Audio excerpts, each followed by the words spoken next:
Hey, Saners. Comment your thoughts. Welp. Yep, Isaac. Nailed it. Jack. Yep. Godfather's here to share some wisdom on that. But I also want to hear what you guys are thinking, so let me know how you're feeling after that, because that was a bit of everything. You know, we're used to every loss that we've had this year. We've come on here and we've vented and we've been angry, and the boys haven't delivered, they haven't tackled, they didn't show effort, and that's always been the main talking point of our losses is, where is the effort? You know, the boys don't care. There's a problem going on at the club. This was, as my description said, our first honourable loss of the year. The first loss where we can walk away and see a lot of positives from it, and can't help but think that, geez, this was an opportunity to win. This was an opportunity to get Geelong, maybe on an off night, maybe coming back down to earth after being up in the clouds last week in dismantling Richmond. But we did so much right, and we can't deny that. I know it's easy to get caught up in 5 goals 17 or whatever the end score was for us, which is outrageous. That is some shocking goal kicking. That's some record there, 5-17. But we don't want that to overshadow the job that our backline did on, you know, the three-headed monster in Hawkins, Rowan and Cameron, limiting their impact. The mids were enormous. Steele and Crouch, geez, that first half from Crouch was massive. Paddy Ryder was huge again for us around the ground, and until Rowan Marshall went off, we were a big chance of winning that game. But the sad thing was, you know, the second that Marshall was subbed off and Ben Long came on and made 2 shitty errors, that kind of turned the game. And yeah, we didn't put our heads down. Like, for a fact, we did not put our heads down. We kept running, we kept chasing. We had chances late. You know, King hits the post, and there was 7 minutes to go. That would have put us a couple of goals down, maybe 11 points down. We had 86 tackles, 24 more than Geelong. And someone just commented, there's a lot of comments coming through, but there was some shit calls tonight. There was some shit calls. Umpires let a lot go. A lot of throws for Geelong, a lot of holding the balls where we could spin them around. They could just drop it, they could throw it, they could do whatever they want, but handball it, and we don't get rewarded. And I think that was pretty much the night for me, was there was so much that we did with the ball and without the ball, and we didn't get rewarded nearly enough to what we deserved. To me, we deserved the win tonight.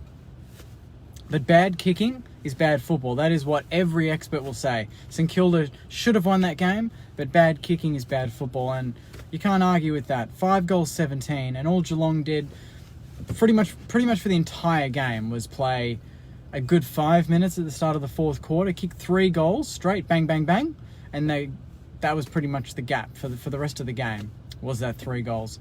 Whereas up until that point, we hadn't allowed them to have a burst of goals. We controlled them. They couldn't do much with the ball. They wanted to go fast. They wanted to play aggressive like they did against Richmond last week, but we didn't allow that. And anyone watching tonight at the game would have seen how hard we were working off the ball to stop that. Anytime a Geelong player looked inboard, a Saints player was onto it. We were switched on tonight defensively. Offensively, I thought we cut them to pieces in the first half. That first quarter, it should have been 7 goals to 1. That's not me exaggerating. That's not me with my red, white, and black glasses on. That's me talking facts. We should have been 4 or 5 goals up. And that's the most frustrating thing about the game, was we're playing a top team tonight on a Friday night. You need to take your chances, and we just could not take our chances. And I know that a lot of people are frustrated, Max King. I know. There's a lot of comments saying he's kicked 1-5, he's cost us the game. You just got to look at the end of the game when he's sitting on the bench and he looks like he's about to cry. You know, he busted his gut. You know, he clunked them in the first half. Marshall was clunking them. Membry was clunking them. And King was clunking them. Our tools were doing all the damage. If anything, I just want to say, where was Jack Higgins tonight when we needed him? He was that spark in those wins against Hawthorn, West Coast and last week. and him and Butler left a lot to be desired at ground level. To me, I walk away and I'm not frustrated. It's just more, oh God, like, we just get a kick straight and we win. That's how I feel. I don't know if anyone feels any different. I didn't feel like we were outplayed. Like, comment and let me know, do you feel like we were outplayed tonight? I thought at times Geelong were a bit more composed, but I thought we showed a lot of composure too. We chipped the ball around. We slowed the game down. It was the exact opposite of last year when Geelong kept the ball off us. We actually kept the ball off them. It was a role reversal, and it almost worked in our favour. We play so much better when we control the tempo and we slow it down and we chip it around, and then we see someone in the middle to go to. And I'm not blaming Higgins. I'm not blaming any player for a loss tonight. I think that our forwards, at the end of the day, let the team down. I'm not going to say that one forward let the team down, but I think that there were so many chances tonight that we generated that we just didn't take. And you know that when you go through 10, 20 minutes, a quarter, maybe 2 quarters of bad kicking in front of goal, you know that all it takes for a really good team like Geelong with the forwards that they have is it takes them 5-10 minutes to kick a couple of goals, and that just creates enough of a gap to win the game. And the Geelong supporters would go away thinking, geez, we didn't play our best tonight, but we got the 4 points, and that's what a good team does. That's what we did last week. We didn't play well, but we got away with it.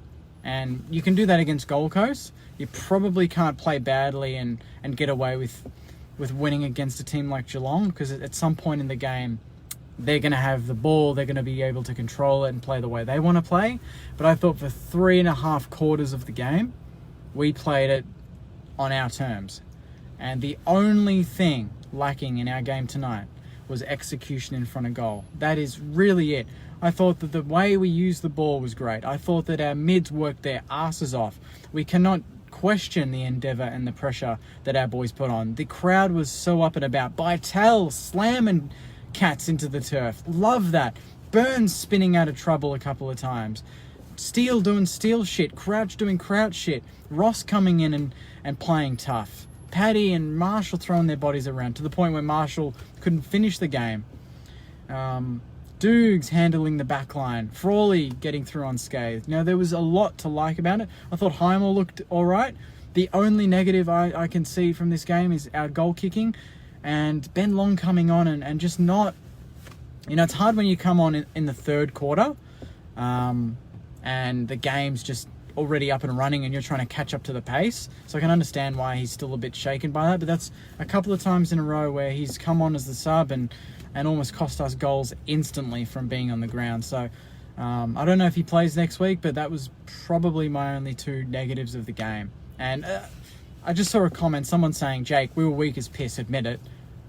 We weren't weak as piss. 86 tackles, more clearances, same inside 50s, more scoring shots against Geelong, who everyone during the week, and there were countless comments on Saints TV, on the St Kilda page, on Big Footy saying, we're going to get done, we're going to get done.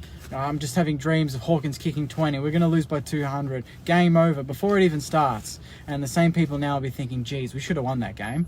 We should have won that game. And I agree. I'll put my hand up and say it. We should have won that game. But it's a learning curve. If we play with that intensity next week against the Western Bulldogs, but we improve our conversion, we will win. We will beat a lot of teams playing that way if we kick straight. 5 goals, 17. Flip it and it's 17 goals, 5. And it's a pretty comfortable win in the end. So I think Geelong fans will walk away from this game thinking, geez, we're a bit lucky to win there. And I said that going into the game. I said that in my preview. Even if we don't win, I want us to play as if it's a final. I want us to feel like it's a final and to scare Geelong. And we did that. I thought there were times where Geelong fans thought, well, this isn't going to be a cakewalk like we thought it would be. But yeah, that's my take. I'm not gonna rant. I don't think it's that type of game. I know a lot of people are probably frustrated and want to see me rant, but not every loss is a bad loss. And we've had losses this year where I've just come here and said, well, that was shit, and you can't really learn anything from it. This is a loss where I think, you know, we knew what we needed to do going into the game. I thought we executed it. and we just didn't convert. And that's what Rats is going to say, that guaranteed. Watch his press conference in a few minutes, and he's going to say we just didn't convert. If you guys think I'm being biased or you've got another angle on it, comment. Happy for you to disagree, and we'll talk about it. But I think it's important to look at the positives as much as we look at the negatives as well.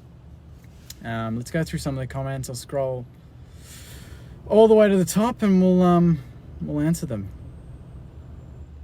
A lot of comments again. What we got? Disgrace. That's from Reese. Is it really a disgrace? Do we really feel disgraced? Geelong had a good 5-minute patch in the game. We didn't kick straight. Apart from that, I thought that around the ground we had the better of them. We just couldn't convert when we needed to. I don't think a disgrace. I don't think that word is an accurate description of the game. Ryan says done everything right, just couldn't hit the scoreboard. Agree with you there, mate. I really think that's true. We deserve to win that game. That's from Bevan. Should have won that game in the first quarter. That's from Jake. And yeah, that's another thing. You kick straight. I think we went into the first quarter. We were behind, I think, a quarter time. Go into the first quarter. I genuinely, from watching it, we should have been 3-4 goals up at quarter time. You go in at quarter time in that sort of mindset, knowing you're in front, knowing that you've put in the work and you get the reward. You're going to push on from that. But to go in 1 goal, 7 points or whatever, I think it was 7 points straight actually, to go in goalless for the second week in a row with points on the board, that just hurts. You're like, fuck, I'm putting in all this work, we're getting it to our forwards and they're not kicking goals. They're going to start kicking goals at some point. And imagine, they don't kick goals, they just keep kicking points and points and points. It took Steele to kick a goal, Butler, but our talls just couldn't get the job done as much as we would have liked. Where were the forwards? That's from Alex. Look, I thought that our forwards presented well. I think in the first quarter alone, we had about 8 marks inside 50, and I think that's more than what Richmond had in the entire game against Geelong last week. Correct me if I'm wrong, but, that's what Geelong did so well. They didn't allow Richmond that space, but we were leading up. And how many times did we, talk about it this year? We bomb it. We don't lower our eyes. We lowered our eyes in the first quarter. That's how we got so many shots away. We didn't convert them, but you can't say that the build-up wasn't right. We played the way the way we played tonight was the way to beat Geelong, but we just couldn't kick straight. And we reduced the impact of their tools in the back line. Especially Stewart, who wasn't as dominant as I thought he would usually be, and that was because we were leading. Battle played a good defensive role on him, and we didn't allow them to run off their man to intercept like they love to do. This one's from Luke. Game plan was there, effort was there, fundamentals gone. Yeah, spot on. Game plan was there, effort was there, and we just couldn't convert. Brenton, highlight of the night was seeing big Fraser man handling a pie. That was, yeah. It's just good to see the G-Train back at the footy. It would have been great to top it off with a win, but to see him smashing pies for Deliveroo or whatever campaign they were running, that's awesome. So hopefully he gets to more games and he can see a win and smash some more pies. But yeah, that was definitely a highlight of my night as well. John says could have beaten them by 50 plus. Yep, it could have been a convincing win, that's for sure. Raven says, I don't think Steele deserves to be in this team. He deserves a better team. Silly comment. I think we're aiming to be that team that Steele deserves to be in, but he's far and away the best player in our team, that's for sure. This one's from Alex. People have really got to ease up. Besides his finishing, I think Max actually had a really good game. If he can fix his goal kicking, then he's looking as good as anyone out there. Yeah. And how many times this year have we talked about, God, Max King, he can't mark, he's dropping these marks. The first half he was clunking them. He could clunk 6 marks in a row, but the second he jumbles one and it falls to the deck, everyone's starting to, to talk shit about him. And you don't want him to be the next Brad Hill where we all just focus on him and say that we lost because of him and he's not good enough. He's 100% going to be good enough. He does so much work off the ball to get his chances. And it's no surprise that he always starts game like a house on fire. And then by the third, fourth quarter, with his light frame, it's still only really his second season of football. He starts to waver, his effort slows down. You know, he's not clunking the marks like he was in the first half. The game just gets hold of him a little bit, and that's what happens when you've only had 2 or 3 pre-seasons under your belt and you're 21 years old and you're playing on mature, especially a team like Geelong, where their average age is about 3 years older than us. And that's another thing we need to point out tonight. Geelong had a lot of mature bodies out there tonight. Their average midfield games played was over 200 games. Ours was probably around maybe just over 100 or less, you know, with Bytel and Burns going through there, would have reduced it. So I think a lot of young players would have learnt something tonight. It was great to see that Burns and Bytel didn't look out of their depth, so that adds to it. But even, you know, after the game, I was telling my girlfriend that far out, Zach Jones would have been handy tonight. You know, that speed, that explosion out of the midfield. I feel like he was the missing piece tonight. We had Geelong where we wanted them. We just couldn't blow them out of the water when we were on top. And I think Zach Jones is that sort of player that when we're on top, you know, and that momentum's with us. He's a momentum player as well, and he would be able to push forward with aggression and with speed, and we didn't really have that type of midfield there tonight. We had the grunt, and we beat them in that side, but I feel like they probably had us a bit more on the outside.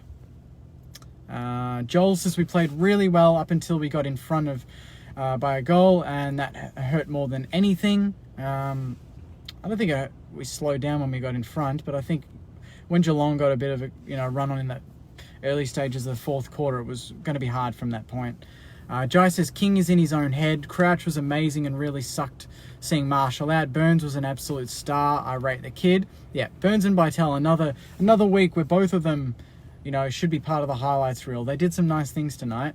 Burns was just exciting with the way that he moved with the ball, and they couldn't tackle him. And Bytel just looks like he's already played 100 games. He's played 11 or 12 games, and he looks like the sort of player that he's been there, he's done that, and he's throwing his body around. I love the scuffle on the wing where we threw the Geelong player, we tackled him and threw him out of bounds, and Bytel's getting into him and pushing him down.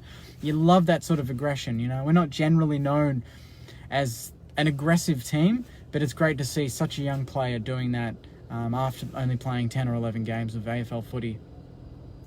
Vince has actually had them clear as day, and it was literally down to kicking straight. I feel like that's going to be a lot of the comments tonight, is just we had them, but we missed goals. Johnny says, what do we do if Marshall can't play? Good call. I don't know if we bring in Hunter. I feel like we probably just persist with Paddy Ryder, to be honest. I think Paddy Ryder finished the game off and he looked fit. He just kept going, Paddy, you know. So it's really up to him. I think we get an 8-day break until the Bulldogs game. It's Friday now. We play the next Saturday. It's enough of a recovery time for Paddy to get his body right.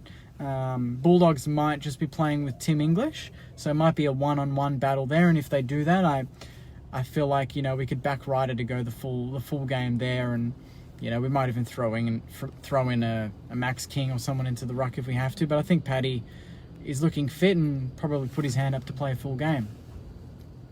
Brendan says every single aspect of our game was a positive except literally just one negative: goal kicking. Yeah, that's it.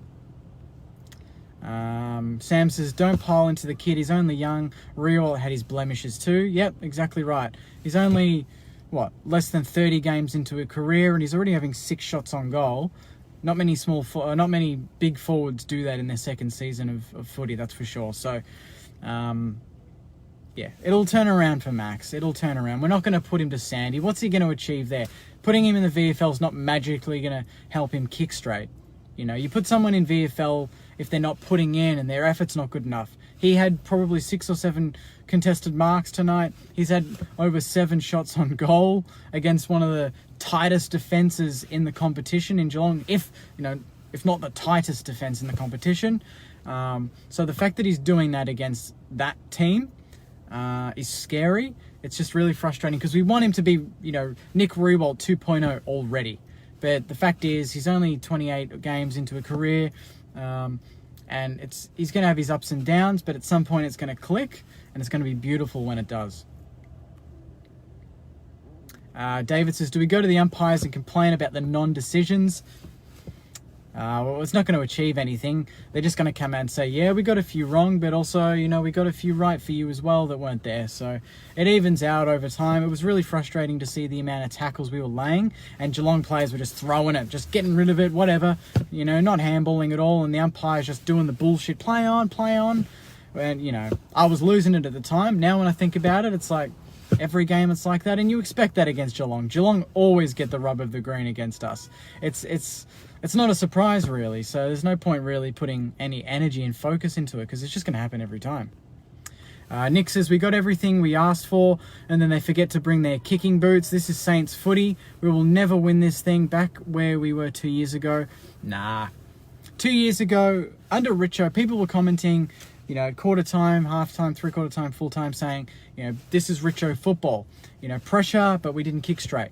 But it was methodical with the way that we used the ball. We were clean. Brad Hill's kicking was brilliant tonight. So many kicks, risky kicks into the middle of the ground or kicking it 50 metres, just a dart to a player in space. No fuss, hits the target. Exactly what we want Brad Hill to do. Whereas with Richo, back when we were, coached by Alan Richardson, it was chaotic. It was bomb. It was frenetic tackle, and we'd concede easy goals at the back. We didn't concede easy goals tonight. There were a couple of iffy ones that Geelong got where, early in the game, for instance, Jack Steele's got the ball about 60 out. He needs to go long to our tools, who were dominating at the time in the air. Instead, I think Jimmy Webster calls for the ball at half forward between about 4 Geelong players. Steele, for some reason, decides that that's the go-to kick. Very risky, doesn't pull it off. They go up the other end. Cameron kicks a goal. There were just times like that where we're our own worst enemy, in front of goal and by a foot at times. But it only happened 3 or 4 times, and that's enough to lose you the game when you're only kicking 5 goals for the game. If we kick straight, those mistakes, they're not big mistakes. That happens in football. You turn the ball over, the opposition kick goals. But when you've only kicked 5 goals, 17, it's magnified a little bit, and it hurts even more when it's only a 20-point differential. But yeah, if you kick straight, it doesn't matter. But those were the decisions that we kind of just handed them some easy goals. Gary Rowan's push in the back, a bit of a bullshit call. I thought he milked it. And then, again, a couple of turnovers, and I think Duncan kicks it to Tom Hawkins on the lead. And they just kicked a couple, like Menengola, where I think Dougal Howard took too long to kick the ball out from the defence. They smother it. Menengola gets it about 40 out and kicks it, straight through the stick. So there were just instances where we just butchered the ball and they were just a bit too clinical. And when we had our chances, when they butchered the ball, we couldn't take it. And that was the difference in the end. I thought Frawley was really good. That's from Buster. Joseph's coming of age game for Max King tonight. Looks a future star of the competition. Will be a better number 12 for the St Kilda than Nick Riewoldt. Yeah, I don't know if that's sarcastic or not, but yeah. I mean, I wouldn't say it's a coming of age game. If he kicks 5 goals, 1, that's a coming of age game against a team like Geelong. But the fact that he's getting his hands on the foot, he's getting the amount of shots on goal as he does already is huge. That's the first part of becoming a forward, is getting your hands on the ball and getting shots at goal. But yeah, the second part is converting, and I think he's just fighting mentally with himself. You see him pre-game, and he's not rolling the ball in his hands. He's not messing around. He kicks them straight through the sticks. He kicks through the ball. But when it comes to games, he's stabbing at it. It's going low. He's playing with the ball. He's doing what Jaden Stevenson does, where he just kind of rolls it in his hands. Just keep the ball straight, laces up, don't mess around with it, look at the goals and kick through the ball. And he just doesn't do that. So I think that it's all mental for Max King. I think that he knows that the more that he goes on missing goals, the more people don't believe he's going to kick goals when he gets the chance. And he's only human, and you feel the pressure. And being this early in his career, he's got to learn to deal with it. And right now, it's probably just weighing on him a bit too much, and it's causing him to not have confidence in his own routine. Because when we first drafted him, his routine was flawless, and now it's just kind of been thrown out the window a bit.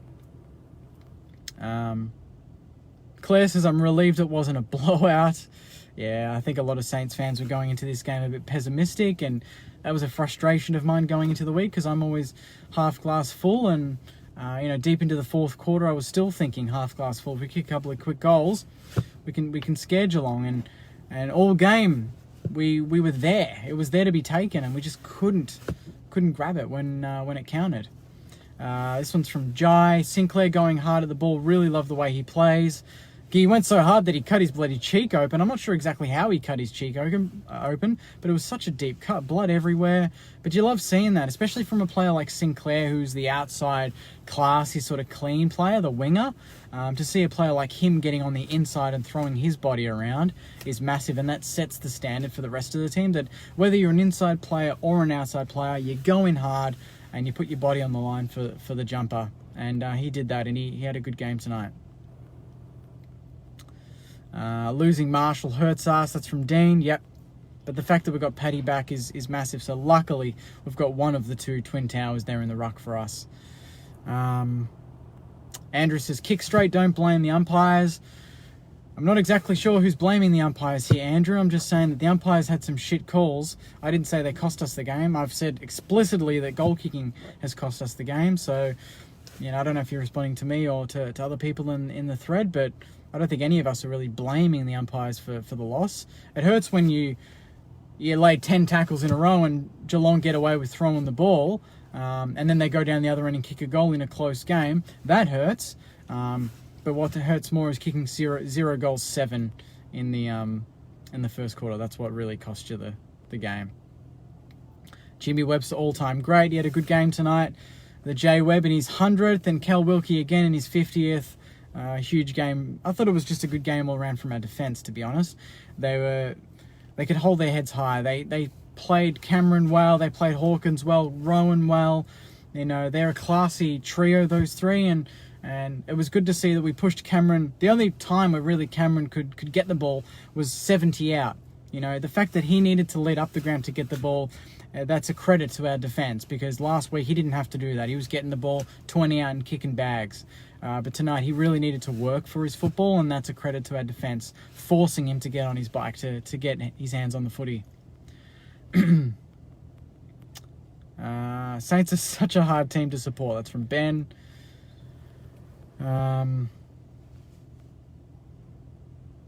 Jessica says, all we wanted pre-game was to play the way we did. Silver lining. Yep, great comment there, Jessica. We all wanted the boys to rock up and put in effort, and when you lay 86 tackles to 62 and you have more scoring shots and more clearances and the same amount of inside 50s, 9 times out of 10, a team wins that game. Of course, classic Saints, we're the one exception that don't win the game, but it's probably the easiest loss to handle this year, really, when you think about it. Melbourne, that was shit. Well, obviously Essendon, Richmond, Port, all dog shit. This was the easiest loss to take, and it's never good to take a loss, but to lose by only 20 points when all week people were saying we're going to lose by 10 goals with no Zach Jones and a couple of other important players not playing, you take that. But obviously when you have that many chances, you probably want to win the game. We'll go with a couple more, and then I might wrap it up. This one's from Angus. Everything was terrific apart from the goal kicking. I feel like everyone's just copying and pasting. Luke says, Jakey, we win 2 in a row with 2 small forwards. Then today we bring the third back in. Yeah, I thought that was a bit interesting too, Luke. The only reason why I thought that was a decision that they made was that because we lost Zach Jones, I thought maybe they were going to put Higgins and Butler through the midfield a bit more. I was a bit disappointed not to see Higgins through the middle, because the whole excitement, with him coming to the club from Richmond was that, he can actually find his own footy. He can accumulate the ball, but he's been so good in the forward line for us when the other smalls haven't been performing that we haven't really wanted to risk putting him there. And Loney just didn't do anything tonight. I don't know what his stats were. I don't know if he laid any tackles or anything. He might have, but I just didn't notice him, and he didn't hit the scoreboard, I don't think. Maybe snapped a point, I think. But yeah, I think the 2 smalls is the way to go.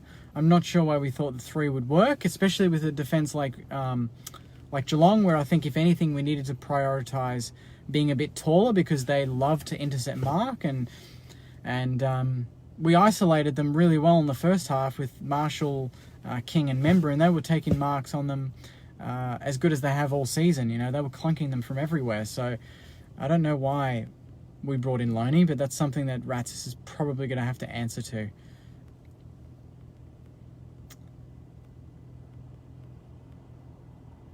Yeah, I might wrap it up there.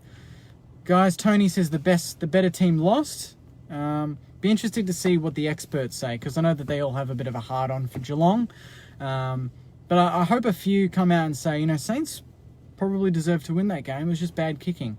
But I know a lot of them are just going to say, you know, that was Geelong had to grind it out and they were classy when it counted and Saints weren't and blah, blah, blah. Geelong are great, Saints are shit, all that, you know, that old chestnut. But hopefully someone comes out and actually talks about the positives that we had, because there were a few. So I don't think this is going to be a down week leading up to the Dogs game. I want Sanders to be positive and to look at the positives and not focus too much on the missed shots, because that's an easy fix. That's something we've proven that we've been. Last year we were the most accurate team in the competition, and at times this season we've been very accurate. But tonight it just wasn't the case, and that's the reason why we lost. That alone is the reason why we lost that game, and I can live with that.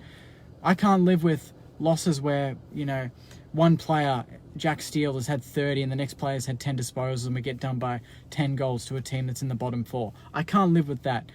Tonight, I'm disappointed, because I know that it's a win like this that really kickstarts the season, and you go 5-4 and you have an easier run for the next 3 or 4 games after the Dogs, and you can really get some momentum. But this really adds the pressure to, we need to beat the Dogs next week. We need to go 5-5 at the very least after 10 weeks. And then you play, I think, Adelaide's and the Sydneys and the North Melbournes, and you can get some wins there and get a bit of a run on. So it wasn't to be tonight, guys. I'm disappointed like everyone. But it was good to see the boys just tackle and throw some Geelong bodies around. Geelong, you know, they're the sort of team that's bullied us for the last 10 years, and they're one of my most hated teams, if not my most hated, with Melbourne. It's pretty much battle for top between those two shit clubs.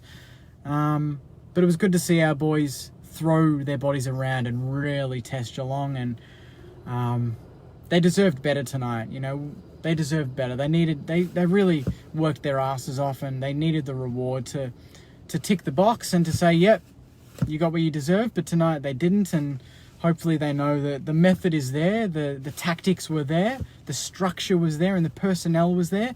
It was just the execution in the final 50, 60 metres of the ground that hurt us, and that was the difference tonight. So I'll leave it on that note, guys. I appreciate everyone watching, sending stars, saying hi at the game, and everything like that. Tough loss, but hopefully you guys see the positives like I do, and we can go into the game next week supporting the boys and rocking up back to Saturday night at Marvel to take on a team that's started the season in red hot form in the Bulldogs, and hopefully we can stuff Josh Bruce up and keep him goalless and get a win on the board. But until then, guys, thanks again for watching. The podcast will be out Tuesday. It'll be me, Marshy, and Joycey back in the studio talking about the game. This will be up on YouTube as well, so if you're one of those viewers that's tuned in a bit late and missed the start of this live, it'll be up on YouTube in the next hour or so, and you can catch up on the full review there. So, yeah. Hit subscribe and watch on YouTube if you need to. But until next week, guys, when the teams come out for the Dogs game, I'll see you then. Go Saints.